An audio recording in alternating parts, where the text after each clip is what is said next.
How extreme is your shyness?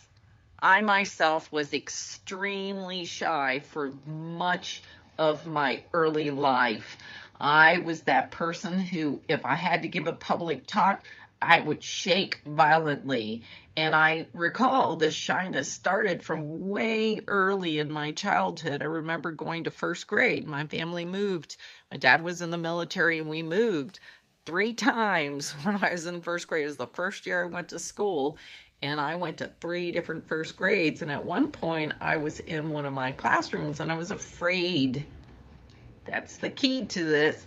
I was afraid. The fear of speaking kept me from asking the teacher to go to the restroom, and I instead went behind a table where there was a display we were supposed to go look at, and I peed on the floor in that classroom.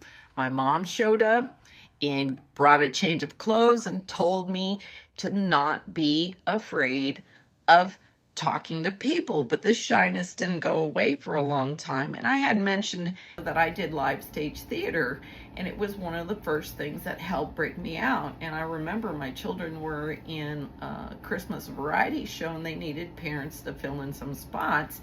And I agreed to be a character on stage. And while I was doing this little elf girl with her little bell hat and bells on her shoes, I found that I was extremely comfortable with that, and it helped me just be able to act and move and be seen. I didn't have any lines, but I was being seen. That was something that I was also afraid of, and that kept me so ingrained in my shyness. Now, it was a beginning stage because I still had problems. I wanted to do more live stage theater, and I would audition for plays, just like public speaking.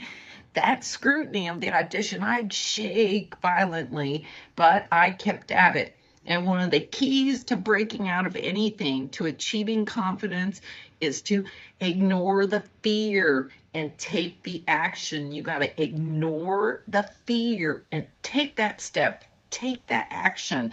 The fear is just the voice in your head, as I said. It is what's keeping you contained.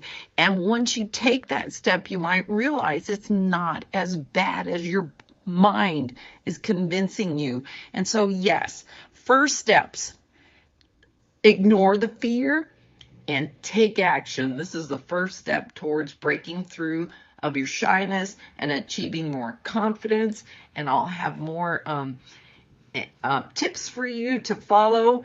And be sure to like, subscribe, and comment below.